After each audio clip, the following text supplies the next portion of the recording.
왜 그러셨어요? 그때 기억이 나지 않습니다. 죄송합니다. 아직도 그럼 범행 부인하고 계신 거예요? 근데 친구가 다 나왔기 때문에 부인은 하지 않습니다. 피해자한테 하고 싶은 말 없으세요? 네, 죄송합니다. 당시 기억이 전혀 안 나세요? 네, 술은 얼마나 마셨어요? 한 4병 정도 먹었습니다. 소주? 네. 맥주를 준 게 한 모금 딱 먹더니 결혼할 여자랑 싸웠는데 싸워서 왔다고 눈이 무섭고 막 발을 보니 맨발이고 30살 박대성, 저희가 어제 이 시간에 얼굴, 이름, 나이까지 공개를 했다.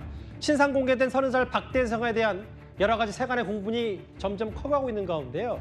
이 얘기가 있습니다. 애꿎은 찜닭집에 불똥이 튀었다.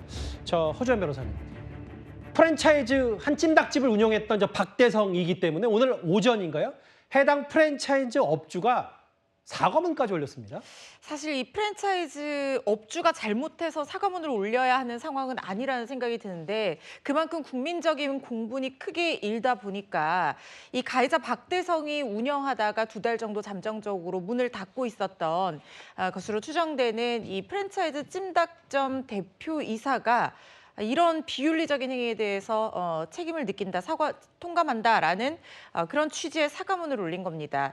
지금 박대성이 운영하던 프랜차이즈 업체를 포털에서 검색을 해보면 그 리뷰 부분에 보면 저도 봤는데요. 막 다 그냥 오로지 박대성에 대한 비난글로 도배가 되어 있을 만큼 국민적으로 굉장히 분노가 지금 큰 상황이거든요. 예. 그러다 보니까 혹시나 이 선량한 다른 프랜차이즈 점주들이라든가 아니면 이 프랜차이즈 회사 자체에 뭔가 불똥이 튈까 봐 이 대표이사가 서둘러 이런 부분에 대해서 점주 개인의 일탈이기는 하지만 그래도 수사에 최대한 협조를 하고 이 부분에 대해서 너무나 가슴이 아프다라는 취지의 사과문을 올린 것으로 보입니다. 저는 이제 어제 오늘 개인적으로 이 사진을 보면서 가슴이 좀 먹먹했습니다.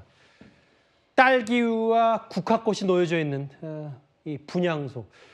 많은 시민들이 다가왔는데 허주연 변호사님, 꽤 추모 발길이 좀 이어지고 있습니다. 그렇습니다. 사건이 발생한 현장에도 이 친구들이 쓴 손편지 그리고 이름 모를 시민들이 쓰고 두고 간 손편지 같은 것들도 많이 있다고 하고요. 그리고 분향소에는 유족의 뜻에 따라서 영정 없는 분향소로 지금 차려져 있다고 합니다. 아하. 그래서 많은 시민들이 가서 추모의 뜻을 전하고 있는 상황이고요. 그리고 지금 피해자가 아직까지 10대 소녀였습니다. 어린 나이에요. 정말 아무런 잘못도 없는 죄 없는 피해자가 아빠 약을 사러 갔다가 이런 참변을 당하게 된 것인데 예. 이 피해자가 어린 나이만큼 좋아하는 게 이제 딸기 우유 이런 것들이라고 합니다. 그리고 과자 같은 것들 이런 것들이 놓여 있다고 하고요. 그만큼 우리 시민들도 이 사건에 대해서 죄 없는 피해자가 왜 이런 피해를 당하고 참변을 당해야 되는 것인가에 대해서 굉장히 안타까워하는 것 같고 이런 귀한 딸, 외동딸이었다고 하거든요. 귀한 딸을 먼저 보낸 가족이 차마 영정 사진을 놓지 못한 걸로 보입니다. 딸의 얼굴을 공개한다는 것이 상당히 그것조차도 또 하나의 가슴 아픈 상황으로 이어질 여지도 있기 때문에 아마 이런 결정을 한 것이 아닌가 하는 생각이 듭니다. 근데 이제 저희가 허 변호사님과 항상 얘기했을 때 이 사건 현장 직후에 얘기를 해봤다면 새롭게 알려진 사실, 뒤늦게 알려진 사실은 흉기를 챙겨서 나왔다고 하더라고요. 30살 박대성이.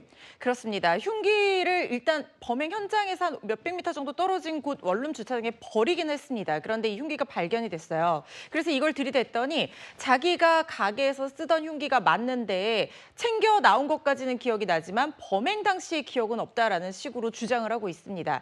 아마 심신미약을 주장하기 위해서 이런 식으로 한 것은 아닌가 하는 추정이 되는 부분인데요.